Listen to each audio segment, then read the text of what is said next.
ang charges na nakadetalye doon.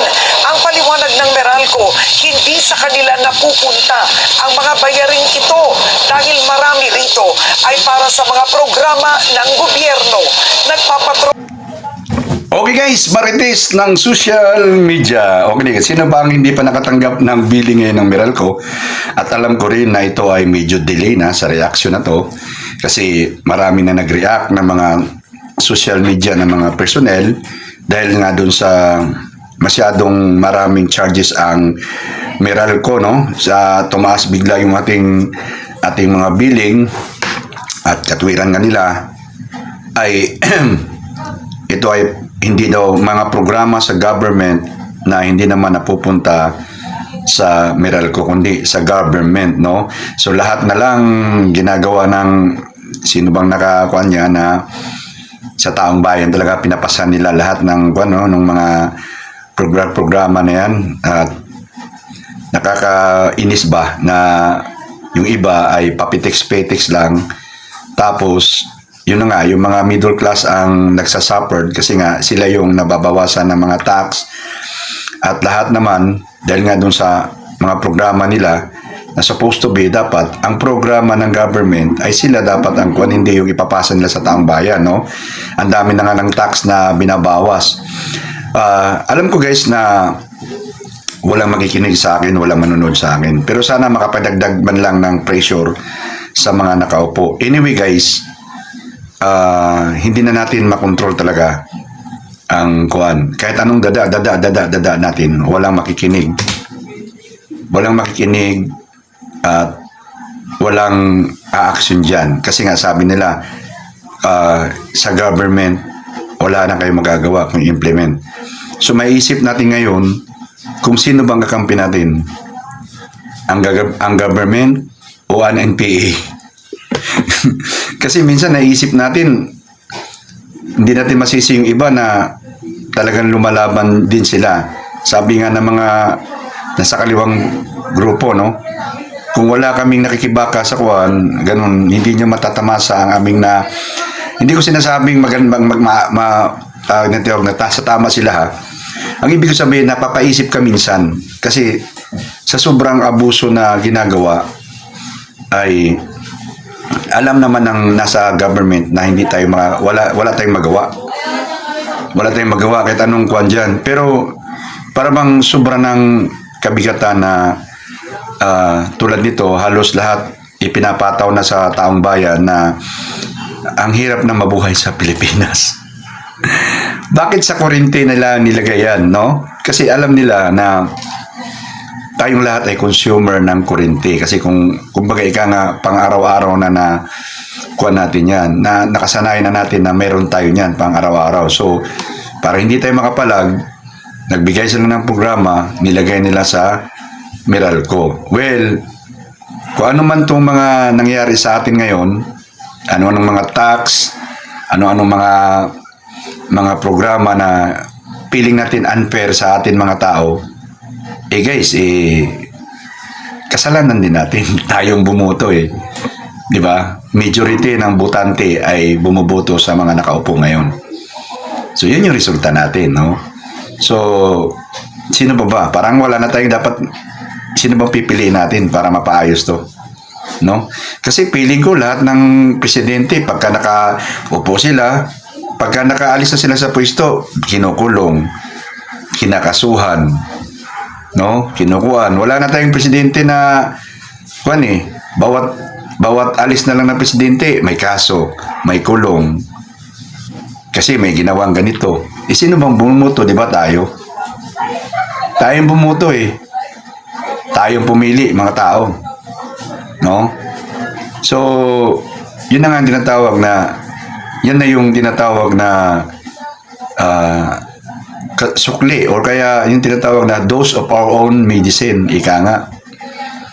Kasi tayo naman ang namimili Kahit na anong sigaw ng iba, di ba? Napapansin nyo ba na maraming politiko na parang recycle lang? Ay, recycle, di ba? Dati na nakaupo, naalis sa tungkulin dahil nga may kaso, may mga kuan, pero naibubuto pa rin natin. Naiupo pa natin ha, hindi ko sinabing kayo. kasama rin ako. Kahit alam kong ginagawa ko yung tungkulin ko sa pagboto ko na ganito gano'n, namimili ako. Pero ganun pa man, pag nanalo, ibig sabihin, majority sa atin na bumoto sa kanya. Doon sa mga taong nakaupo na alam naman natin na may mga history na, no? So, gawa tayo ng gawa dito, alam natin walang mangyayari, no? So, ano bang dapat gawin, no? Ano bang dapat natin ito, magngangawa tayo sa social media, malay mo, makadagdag din. Marami na kasing nagngangawa na regarding sa billing ng Meralco eh. Kasi ako talaga, nag-isip ako na grabe yung Meralco, yung billing namin, ang layo. Para halos kalahati yata ang tumaas. Kasi, lalo na dito sa lugar namin, isang squatter, dikit-dikit ang bahay, ang init. Ang init ng lugar, dikit-dikit. Basta, tumira kayo sa squatter para masabi nyo.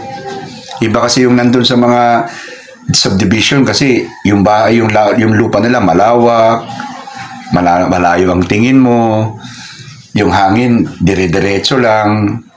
Kung ako lang ang may pinagkakitaan sa probinsya, umuwi na ako sa probinsya namin sa Bohol. Kahit papaano siguro doon, malanghap mo yung hangin, no? So dito sa squatter, kailangan mo ng ventilador. Mula umaga hanggang gabi. Ngayon, mura na ang aircon. Anong gagawin mo sa aircon? Pag pinaandar mo, butas pati brief mo sa billing ng Meralco. Mag-i-aircon ka kasi gusto mong maging malamig. Gagawin natin. Talagang sagad-sagad yung billing natin. So, hindi mo rin mapapaandar yung aircon, no? Mapapaandar mo siya, titiisin mo talaga. Yun na, yung kuwan. So, doon nga yung sa programa ng government or sa purpose, sa mga PWD, mga senior citizen, maganda naman yung hangarin eh. Okay naman. Pero iba pa rin yung tinatawag na mayroon tayong sistema na pang matagalan, hindi yung pang samantala. Ang problema kasi, pag may programa tayong gagawin sa ngayon at nanalo yung kalabang partido, pwedeng itigil, hindi na ituloy, no? So, ito mga ayu-ayuda, isa talaga ako na hindi talaga front of corruption talaga tong ayuda. No? Maaari nilang sabihin, namigay kami sa tao. Sa totoo lang, kalahati lang yung binigay doon. Ang kalahati, nabubulsa. Sorry ha, wala akong pinapatamaang politiko rito ha.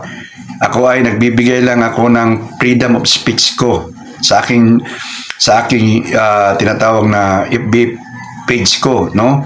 So kung alam ko namang walang nanonood sa akin, at least kahit papaano, makadagdag ng boses doon sa nagrereklamong taong bayan na tayo ay hindi sang-ayon doon sa mga ginagawa nila na magpo-programa kayo tapos ipapasa nyo sa amin. Hindi nyo alam, nahirap na hirap.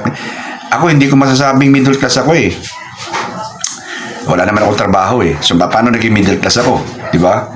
Isa akong, nasa squatter nga kami. Ibig sabihin, hika-host din kami. Kaya nga minsan, itatanong ako, paano bang makasali dyan sa tupad? Minsan hindi ako nakasali sa tupad. No? So, isa kami sa mga poorest of the poorest din kami. Pero, hindi kami nasasali sa purpose. Kino-considered kaming middle class.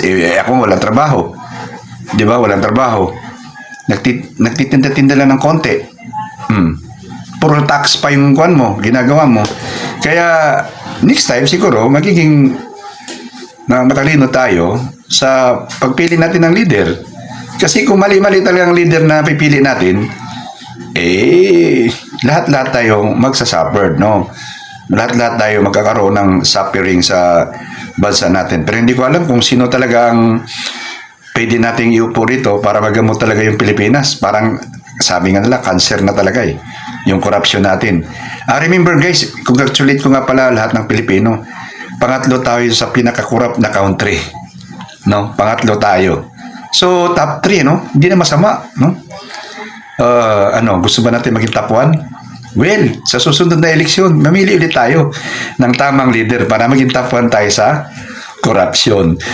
Marites ng social media guys. Kita-kita sa next video guys. Bye-bye!